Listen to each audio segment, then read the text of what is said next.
अध्यक्ष जी पधार रहे हैं।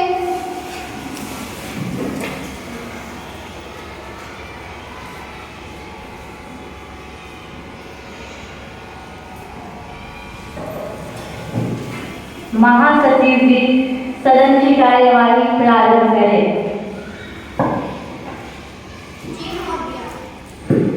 जी महोदया। महासचिव जी अब नए सदस्य को शपथ दिलाई जाए। जी महोदया। नए सदस्य द्वारा शपथ या प्रतिज्ञा श्री दिनेश लाल यादव।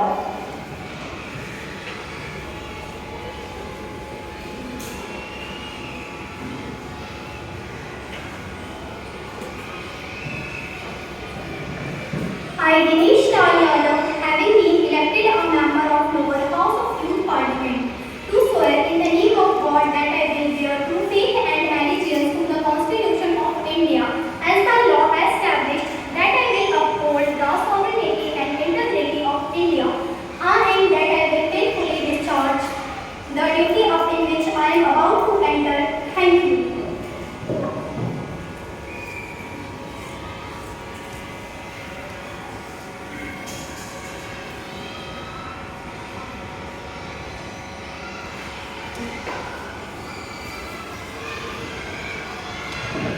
सिमरनजीत सिंह मान।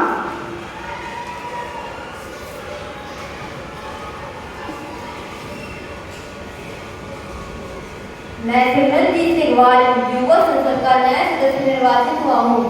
ईश्वर की शपथ लेता हूँ कि मैं विधि द्वारा स्थापित भारत के पूर्ण श्रद्धा रहूंगा और राष्ट्र प्रभुसत्ता एकता बनाए रहूंगा तथा राष्ट्र के प्रति अपने कर्तव्यों का श्रद्धापूर्वक निर्वाह करूंगा। धन्यवाद।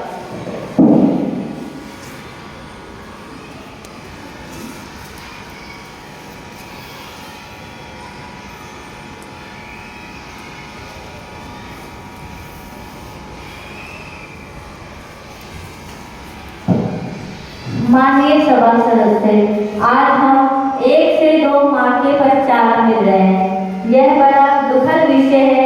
श्री जंगा रेड्डी जो कि तेलंगाना के मुख्यमंत्री रहे थे, अब वो हमारे बीच ना रहे। उनका स्वास्थ्य ठीक ना होने के कारण असमय निधन हो गया। वह एक कर्मठ एवं कुशल राजनीतिज्ञ थे। उनकी विदाई संपूर्ण राष्ट्र के लिए कभी ना पूर्ण होने वाली क्षति है। मैं संपूर्ण सदन की ओर से ईश्वर से उनकी दिवंगत आत्मा की शांति के लिए प्रार्थना करता हूँ। ईश्वर उनके परिजनों को इस अपार दुख को सहने की शक्ति दे। धन्यवाद। प्रधानमंत्री जी।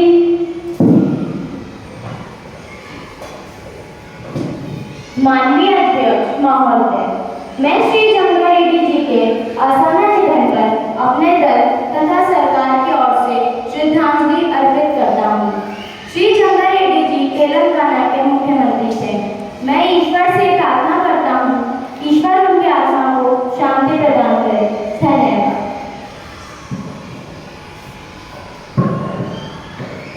नेता प्रतिपक्ष।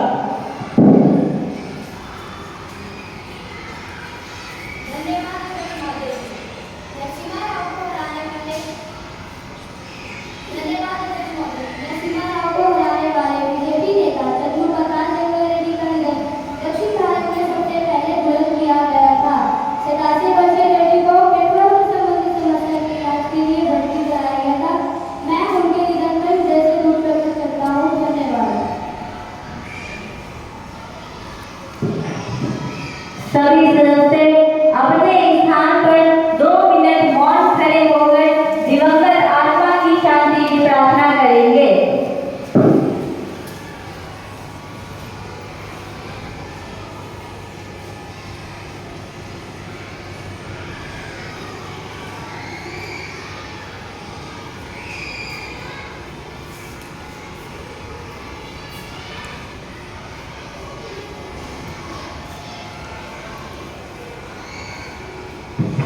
बैठ जाइए।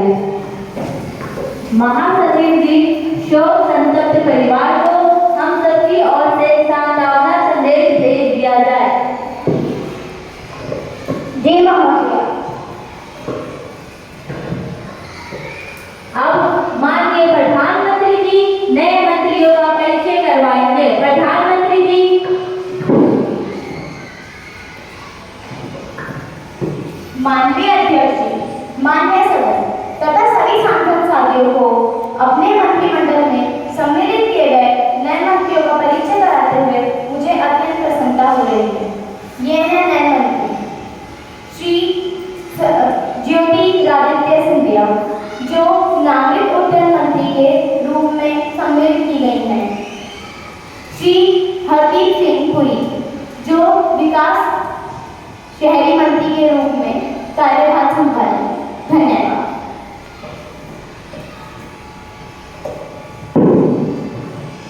अब प्रश्नकाल प्रारंभ होता है। प्रश्न संख्या 101 शशि थरूर जी। माननीय अध्यक्ष महोदय, मैं आपके माध्यम से रक्षा मंत्री से एक प्रश्न से उस संबंधी जानकारी प्राप्त करना चाहती हूँ। अभी तक विकास योजनाओं का लाभ हो। रक्षा मंत्री जी। धन्यवाद महोदय जी, जो आपने मुझे इस सदन में बोलने का मौका दिया। हाँ, इस योजना से 17 से 21 वर्ष के सभी युवाओं को 4 वर्ष के लिए सेना में भर्ती होकर देश की सेवा करने का अवसर प्राप्त होगा तथा अगर इन 4 वर्षों में कोई अग्निवीर शहीद हो जाता है तो उसके परिवार को इंश्योरेंस कवर के साथ 1 करोड़ रुपए दिए जाएंगे और 4 वर्ष पश्चात हर अग्निवीर को 10 से 12 लाख रुपए दिए जाएंगे जो कि टैक्स फ्री होंगे। वो पैसे उन्हें इसलिए दिए जाएंगे ताकि वह अपना खुद का रोजगार खोल सके। धन्यवाद।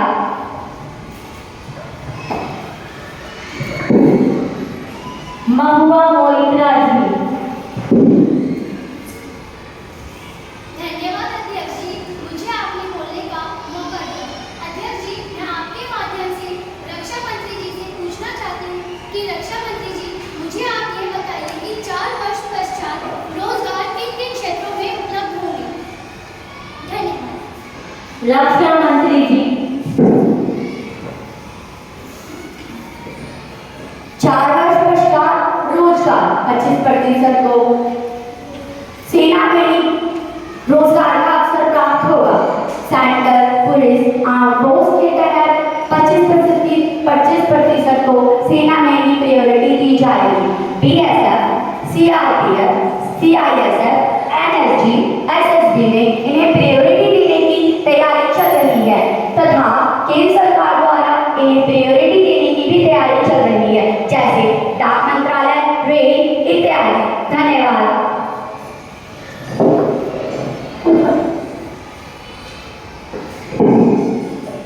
मनीष तिवारी जी। धन्यवाद अध्यक्ष महोदय जी, मैं रक्षा मंत्री से पूछना चाहता हूँ कि जब मुझे पता है कि केवल 4 वर्ष के लिए सेना में आकर के सच्चे मन से देश की सेवा कर सकेंगे। धन्यवाद। रक्षा मंत्री जी। हाँ, उन्हें पता है कि वो सिर्फ 4 वर्ष के लिए सेना में है तो उन्हें इन 4 वर्ष के अंतर्गत सेना में रहकर सैनिकों की परेशानियां समझ आएगी तथा अपने देश के प्रति और प्रेम व जज्बा उत्पन्न होगा और वह अपने देश के प्रति और उत्साहित होकर अच्छे से अपना काम करेंगे। धन्यवाद। धन्यवाद महोदय जी, मुझे आपके संसद में बोलने का मौका दिया। रक्षा मंत्री जी, ये बताइए कि अग्निवीर योजना से सेना व देश को क्या लाभ होगा। रक्षा मंत्री जी। इस योजना से सेना व देश को लाभ होगा। इस योजना से हमारी सेना में परिवर्तनकारी बदलाव कर उन्हें आधुनिक तथा सुसज्जित बनाएगी तथा इस योजना के तहत सशस्त्र बलों में युवा प्रोफाइल को तैयार करने की कोशिश चल रही है, जैसे उनमें नई नई प्रकार की बदलाव आएंगे। उन्हें अपना खुद का रोजगार विभिन्न क्षेत्रों में उपलब्ध करने की क्षमता आएगी। धन्यवाद।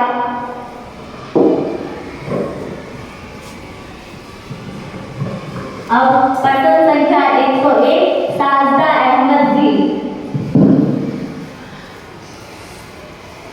माननीय अध्यक्ष महोदय जी, क्या वित्त मंत्री बताने की कृपा करेंगे कि गत वर्षों की अपेक्षा अनिवार्य वस्तु की कीमतें दिन प्रतिदिन क्यों बढ़ती जा रही है। सरकार ने बढ़ती हुई महंगाई को कम करने के लिए क्या कदम उठाए हैं। जमाखोरों एवं मिलावट करने वालों के विरुद्ध सरकार ने क्या कदम उठाए हैं। धन्यवाद। वित्त मंत्री जी। धन्यवाद अध्यक्ष जी, आपने मुझे बोलने का मौका दिया। माननीय अध्यक्ष महोदय जी, मैं आपके माध्यम से सभी को अवगत करना चाहती हूँ कि भारत की जनसंख्या प्रतिदिन बढ़ रही है। साक्षरता व प्रति व्यक्ति आय में बढ़ोतरी हुई है, परंतु उत्पादन में उस प्रकार वृद्धि नहीं है। सरकार ने महंगाई कम करने के लिए बढ़ोतरी की है, जिससे बाजार में कैश फ्लो कम होगा। ऐसे में महंगाई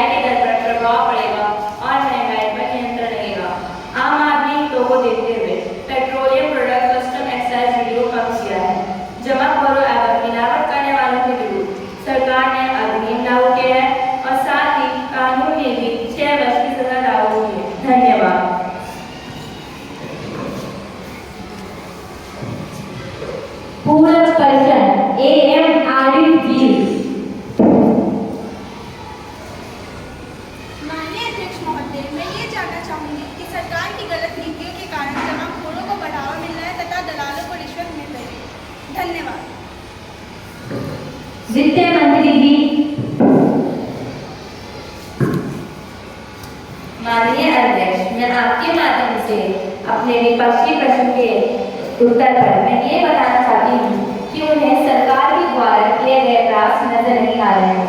हम व हमारे कार्यकर्ता सक्रिय होकर कार्यवाही कर रहे हैं। पहले ये आंकड़े अत्यधिक थे, परंतु अब ये आंकड़े स्थानीय बाजार से बढ़कर केवल 2 बाजार में रह गए हैं। धन्यवाद।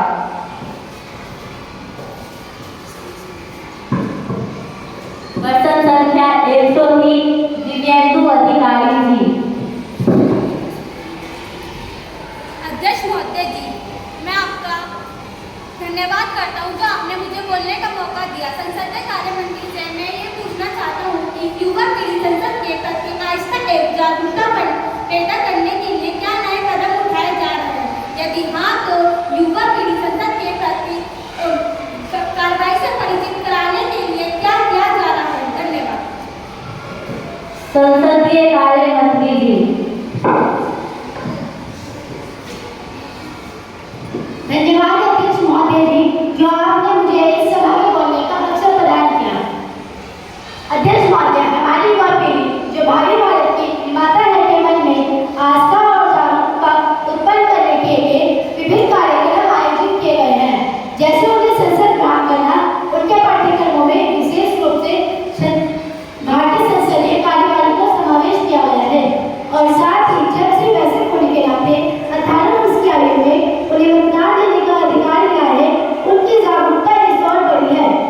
जहाँ तक युवा पीढ़ी को संसद से प्राचीन करने का प्रश्न है, तो इस ओर सरकार ने सबसे बड़ा और कारगर कदम उठाया है कि भारतीय संसदीय कार्यवाही को सीधा दूरदर्शन में प्रसारित किया जाएगा और साथ ही विद्यालयों में हर साल युवा संसद का आयोजित किया जाएगा ताकि छात्रों को न्यायपालिका, कार्यपालिका और भारतीय संसदीय कार्यवाही से प्राचीन करा सके। धन्यवाद।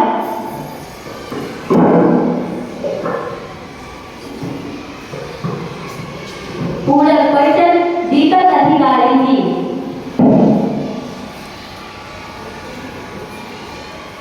धन्यवाद अध्यक्ष महोदय जी, जो आपने मुझे बोलने का मौका दिया। मैं संसदीय मंत्री जी से कुछ सवाल करना चाहता हूँ। संसदीय मंत्री जी, क्या आप ये बताने का कोशिश करें कि क्या वास्तव में इन योजनाओं से युवाओं संसद के प्रति जागरूक हुए हैं? संसदीय कार्य मंत्री जी।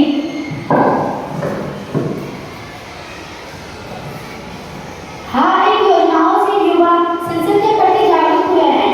इस योजनाओं से युवा में संसद व लोकतंत्र के प्रति विश्वास उत्पन्न हो रहा है और वो अब सरकार की गलत नीतियों का विरोध करने लगे हैं और स्वास्थ्य, संस्कृति और रोजगार के माध्यम से प्रश्न पूछने लगे हैं और अब वो सरकार के मुंह पर आंख बंद करके विश्वास नहीं करते, गलत नेताओं का विरोध करते हैं और उनसे नए नए सवाल पूछते हैं। धन्यवाद।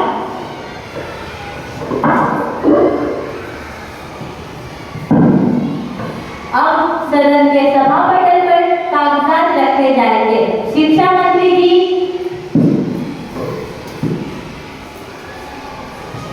धन्यवाद अध्यक्ष जी, जो आपने मुझे इस सभा में बोलने का अवसर प्रदान किया। मैं सभा पटल पर 2020 में लागू नई राष्ट्रीय शिक्षा नीति 2020 के तहत 2030 में 100% सकल नामांकन अनुपात रखता हूँ। इसे कैसे क्रियान्वित किया जाएगा, इसके रिपोर्ट की एक कॉपी हिंदी व अंग्रेजी में रखता हूँ। धन्यवाद।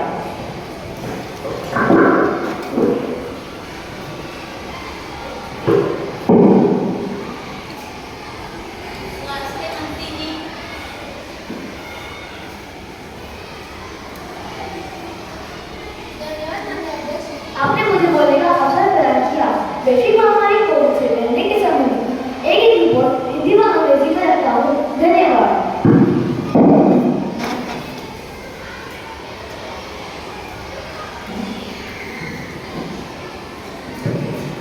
अब हमारे मंत्री जी नए अतिथि का स्वागत करेंगे। मंत्री जी।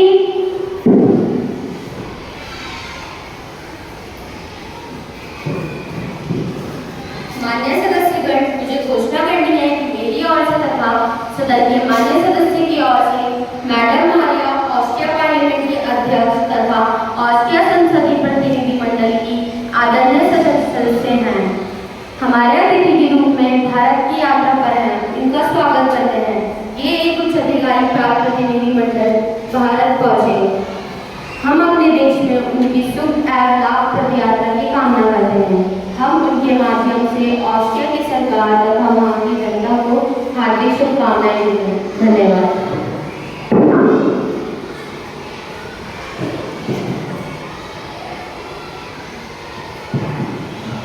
अब सदन के ध्यानाकर्षण प्रस्ताव पर चर्चा की जाएगी।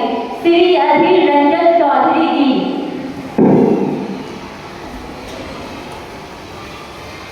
अध्यक्ष जी, लगातार हम लोग मांग करते हुए आ रहे हैं कि आज हिंदुस्तान में पेट्रोल, डीजल, कैरोसिन, खास करके रसोई गैस के दाम इतनी तेजी से बढ़ रहे हैं कि इसके चलते आम लोग भी काफी परेशानियां झेलते हैं। ये सारे दामों की बढ़ोतरी को रोका जाए और ये वापस ले लिया जाए, क्योंकि पिछले 8 सालों से इस सरकार ने सुनियोजित तरीके से पेट्रोल में 26 रुपये और डीजल में 31 रुपये बढ़ोतरी करी है। ये बहाने देते हैं कि अंतर्राष्ट्रीय बाजार में तेल के दाम इजाफा हो रहे हैं। यह एक बिल्कुल गलत असत्य कदम है, जबकि यूपीए सरकार ने आम लोगों को 31 रुपये 41 पैसे 1 लीटर पेट्रोल और 55 रुपये 50 पैसे 1 लीटर डीजल दिया करते थे। पेट्रोल, डीजल 80 रुपये बढ़ा चुके हैं। आपने सुना ही होगा कि 80 रुपये रसोई गैस में 50 रुपये कारोबारी की गई है। धन्यवाद।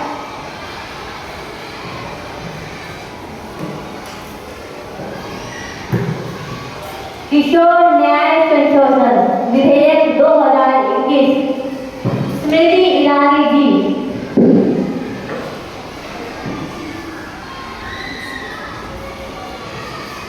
धन्यवाद अध्यक्ष महोदय जी, आपने इस सभा में मुझे बोलने का मौका दिया। मैं इस सभा में किशोर न्याय, बच्चों की देखभाल एवं संरक्षण संशोधन विधेयक 2021 juvenile justice care and protection of child amendment bill में रखती हूँ, जो बच्चों की सुरक्षा, उन्हें गोद लेने के प्रावधानों को मजबूत करने और कारगर बनाने का प्रयास करता है।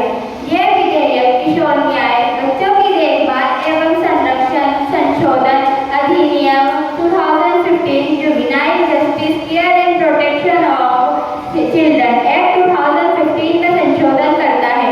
इस विधेयक में उन बच्चों संबंधित प्रावधान है जिन्होंने कानून कोई अपराध किया हो और जिन्हें देखभाल एवं संरक्षण की आवश्यकता हो।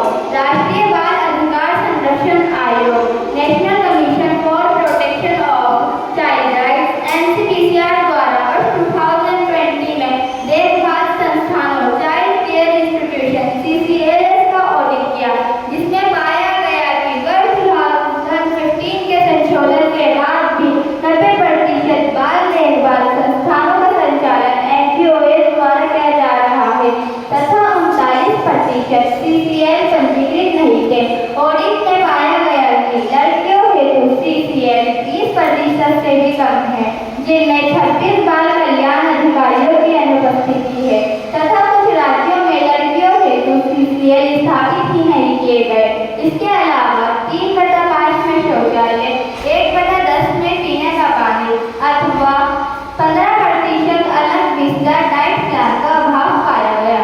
कुछ बाल देखभाल संस्थानों का प्राथमिक लक्ष्य बच्चों का पुनर्वास न होकर धन प्राप्त करना है। इन प्रकार के स्थानों पर बच्चों को अनुदान प्राप्त करने हेतु रखा जाता है। प्रस्तावित विधेयक में प्रमुख संशोधन गंभीर अपराध। गंभीर अपराधों में वे अपराध भी शामिल है जिनमें 7 वर्ष के कारावास का प्रावधान है तथा न्यूनतम सजा निर्धारित नहीं की गई। गंभीर अपराध के लिए भारतीय दंड संहिता या किसी अन्य कानून के तहत 7 वर्ष का कारावास का प्रावधान है। किशोर न्याय बोर्ड जुवेनाइल जस्टिस बोर्ड उस बच्चे की छानबीन करेगा जिस पर गंभीर अपराध का आरोप है। गैर संज्ञेय अपराध एक में प्रावधान है कि ऐसे अपराध के लिए 3 से 7 वर्ष की जेल की सजा हो, जिसमें वारंट के बिना गिरफ्तारी की अनुमति होती है, वह गैर जमानती होगा। इस विधेयक में संशोधन करता है और प्रावधान करता है कि ऐसे अपराध गैर संज्ञेय होंगे। गोद लेना अडॉप्शन एक्ट में भारत और किसी दूसरे देश के संभावित दत्तक माता पिता द्वारा बच्चों को गोद लेने की प्रक्रिया निर्दिष्ट की गई है। संभावित दत्तक माता पिता द्वारा बच्चों को स्वीकार करने के बाद अडॉप्शन एजेंसी सिविल अदालत के आदेश जारी करेगा। अदालत के आदेश से यह स्थापित होता है कि बच्चे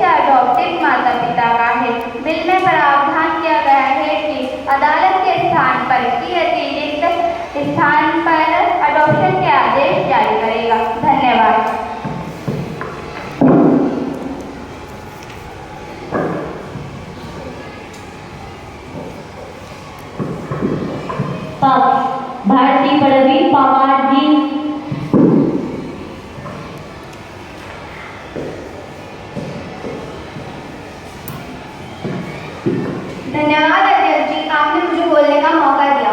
महोदय, एक मानवीय संकल्प के साथ मैं आपके माध्यम से सभा में उपस्थित सम्मानित सांसदों का आभार व्यक्त करना चाहती हूँ कि जेजे एक्ट के इस अमेंडमेंट की परिचर्चा में आज सभी ने अपनी उपस्थिति दर्ज कराई है। वर्ष 2015 में यही सांसद गवाह रही है जब बच्चों के संरक्षण की दृष्टि से जेजे एक्ट के अमेंडमेंट में कुछ रिफॉर्म्स करने का प्रयास किया, चाहे वे ऑर्फन, अबैंडन्ड और सरेंडर्ड बच्चों की परिभाषा हो, चाहे वे एडॉप्शन को लेकर कुछ नए निर्णय हो, चाहे वे पीएस ऑफेंसेस या पेटी सीरियस ऑफेंसेस की कैटेगरी को सम्मिलित करने का प्रयास हो, या फिर सांसद की ओर से पारित लेजिस्लेटिव लक्ष्य के आधार पर देश भर में ये मैंडेट किया जाए जितने भी चाइल्ड केयर इंस्टीट्यूशन हैं अब वे कानून के तहत अपने आप को रजिस्टर कराएं।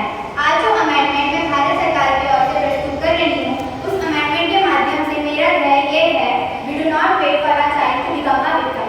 हम सतर्क हो ताकि प्रशासनिक ढांचे के माध्यम से हम अपने बच्चों का संरक्षण कर सकें, चाहे वे जुवेनाइल जस्टिस बोर्ड हो, चाहे वे चाइल्ड वेलफेयर कमेटी हो, कहीं ना कहीं एक सुपरविजन की जरूरत है।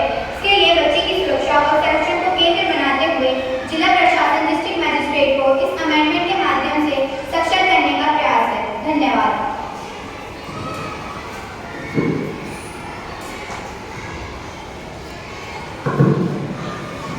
अपराजिता सारंगी जी।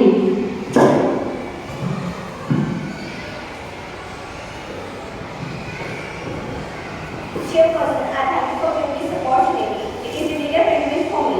As I stand in this August House to speak in favor of juvenile justice, care and protection of children, Amendment Bill 2021, I am reminded of the wonderful words of Nelson Mandela. He had said that there is no criminalization of a society's soul, that the way in which it treats its children. समाज में बच्चे के प्रति किस तरह का व्यवहार करता है, इन समाज के आत्मा की प्राकृतिक झलकती है। The Juvenile Justice, Care and Protection of Children Act 2015 came into existence with effect from 15th of January 2016 by repealing the Juvenile Justice Act 2000 with comprehensive provision for two categories of children. First, children in conflict with law, and the second category was children in need of care and protection. If we go by the bill that has been placed before all of us today, we will find this particular bill focused on three major acts, which have been carried to us by the Honorable Minister of Women and Child Development. First, serious offences. Second, adoption. Third, child welfare communities. I offer my heartfelt compliments to the Honorable Prime Minister, the Minister of Women and Child Development, her department, her team for responding sensitively to the needs on the ground, which have emerged in the course of the JJ Act 2015. मित्र से आदरणीय प्रधानमंत्री जी, आदरणीय मंत्री जी और उनकी team को धन्यवाद देना चाहती हूँ। उनकी सकारात्मक सोच के लिए आंतरिकता के साथ धन्यवाद देना चाहती हूँ। जमीनी जरूरतों का अनुसंधान करना, फिर एक-एक शब्दों पर सही प्रस्ताव सदन में लाना काबिले तारीफ है। Thank you.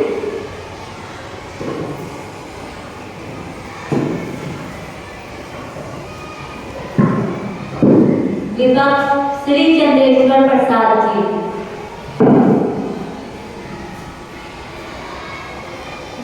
धन्यवाद अध्यक्ष महोदय कि आपने मुझे संसद में बोलने का अवसर प्रदान किया।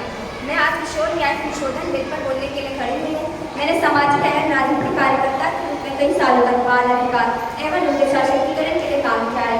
मैं बिहार राज्य बाल एवं श्रमिक आयोग के अध्यक्ष एवं अध्यक्ष पद पर भी रह चुकी हूँ। वहाँ के बाल श्रमिकों की स्थिति, ऐसे सभी बच्चे को प्लेटफॉर्म और सड़कों पर रहने को मजबूर है, उन सभी की स्थिति का आकलन किया है। ये जो बिल लाया गया है बहुत ही सराहनीय है। इस बिल के लिए मेरे कुछ सुझाव भी है। आज भी जो बच्चे प्लेटफॉर्म और सड़कों पर रहने को मजबूर है, उन सभी की स्थितियों का आकलन किया है। जब ऐसे बच्चों को जिला में संग्रह किया जाता है, तब उनको उनके घर वापस भेज दिया जाता है, जिस कारण बच्चों का जो समुचित विकास होना चाहिए वो नहीं हो पाता, हमें बच्चा पुनः उनकी काम में जुड़ जाता है। इसलिए मैंने आग्रह किया था कि कम से कम कमिश्नरी में एक ऐसी संस्था खोली जाए जहाँ पर बच्चों की रहने की व्यवस्था हो, उनको तकनीक पर आधारित शिक्षा दी जाए। जब और उनके माता पिता, सबसे बड़ी समस्या उनके पेरेंट्स के साथ गरीब है, असहाय है, उनको जागरूक किया जाए। इसके लिए बहुत सी संस्थाएं काम कर रही है, लेकिन हमने ये भी देखा है जो संस्थाएं काम कर रही है वो केवल जिला के हेडक्वार्टर या मंडल हेडक्वार्टर तक सीमित रह जाती है। उनको वहाँ जाना चाहिए जहाँ से चाइल्ड लेबर करते हैं, जहाँ से श्रमिक बच्चे भी लगते हैं, और उनके माता पिता से संपर्क करके उनको जागरूक करने की आवश्यकता है। उनसे कहना चाहिए जब आप अपने बच्चों को कहीं काम करने के लिए भेजते हैं तब उनके साथ किस तरह का व्यवहार होता है, उनको किस तरह प्रताड़ित किया जाता है। जब इन बातों की जानकारी उनके पेरेंट्स को मिलेगी तो निश्चित रूप से अपने बच्चों को जाने से रोकेंगे और जो सरकार योजनाएं निकाल रही है उनसे जुड़कर उनका लाभ लेकर अपना आर्थिक जीवन मोहल्ले के माध्यम से बाल कल्याण समितियों को ज़्यादा तकलीफ डालिए, ये अच्छी बात है, ये अच्छी बात है। इसके तहत जिलाधिकारी कानून के तहत निवाह का पालन सुनिश्चित करना तथा कठिनाई में पड़े बच्चों के लिए सुसंगत प्रयास करने का अधिकार संपन्न किया गया है। लेकिन इसके लिए हमें संवेदनशील होने की आवश्यकता है। अगर हम संवेदनशील नहीं होंगे तो निश्चित रूप से आदरणीय प्रधानमंत्री जी और आदरणीय मुख्यमंत्री जी के अन्य साथों का ये कदम सफल नहीं होगा। धन्यवाद। श्री मान्य सिंह निवास जी। Honorable Chairperson Sir, I thank you for giving me an opportunity to speak on Juvenile Justice Care and Protection of Children Amendment Bill 2021. The overall aim of this bill must be to take steps and measures for the overall welfare and for strengthening the protection of juveniles, as there are certain loopholes which are needed to be plugged at least now, so that they may not be misused. In the proposed bill, there must be provisions related to ensuring fundamental rights of children in conflict with law and children in need of care and protection. In our daily life, we may all come across with such instances where juveniles are found working in the contravention of labor laws, begging and living on the streets. They do not have parents and no one is willing to take care of them. We may also find children whose parents have abandoned or surrendered them. We need to protect the juveniles from all angles, and measures may be taken to ensure that the child is safe from all angles and is not subjected to any harm, abuse or maltreatment at any level or at any stage. There is a need to review serious offences committed by juveniles through Juvenile Justice Board, and these boards should have more power to deal with such cases. It is also stated that the district magistrates may be given more powers primarily to decide all the juvenile cases before they go to any court. It is also stated that the district magistrates may be given more powers. There is a need to set up more child welfare committees in the state as well as in the district, so as to save time and solve the cases in a time-bound manner. They may also be empowered with some special powers. All the decisions regarding a child may be taken under primary consideration that they would be on the best interest only. The government must ensure that there should be no discrimination against a child at any point of time, including sex, caste, ethnicity, place of birth, or disability. Every child should be ensured equality of access, opportunity and treatment by maintaining wherever there is a need and his right to privacy and confidentiality throughout the education process. It is also requested that steps may be taken for providing, including the provision of education, skill development, counseling, behavior modification therapy, and psychiatric support during the period of the stay in the special homes. The special homes which are running at present are in a very poor condition and need to be improved for better functioning to get the desired result. Thank you. प्रधानमंत्री जी।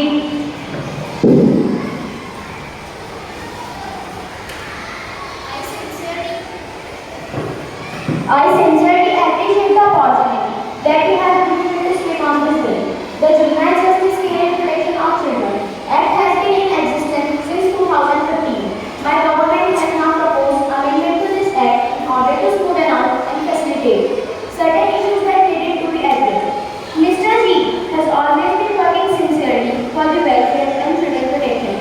This bill is empowering the district magistrate, including the additional district magistrate, to coordinate and implement the functioning of all the agencies involved with the Juvenile Justice Act. They will also be able to authorize order on adoption, which will greatly reduce the duration of adoption process and streamline it. It will also strengthen the child welfare committee by stipulating the eligibility criteria, especially the educational qualifications required for the member of the committee under Section 27, subsection 4A. Honorable Chairperson, our children are our future. It is not just nurture to but then protect them from societal evils as well as from. Honorable, it is our responsibility.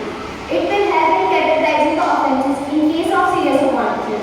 It will help in removing the difficulties faced in the interpretation of the Juvenile Justice Act. यह bill संकल्प करता है कि हम बच्चे के संरक्षण की दृष्टि से प्रतिबद्ध हैं। I offer my sincere thanks and gratitude for giving me this opportunity. Give my support to this bill. सर्वप्रथम आप सभी माननीय सांसद जिन्होंने अपने विचार बच्चों के संरक्षण की दृष्टि से इस सभा में प्रस्तुत किए हैं, उनके प्रति मैं अपना आभार व्यक्त करता हूँ। धन्यवाद।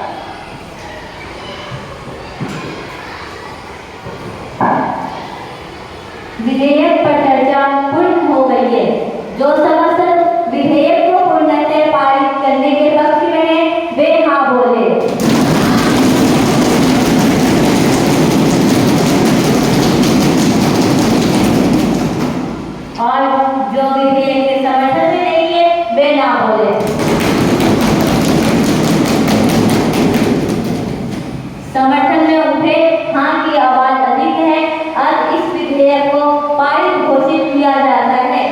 भारतीय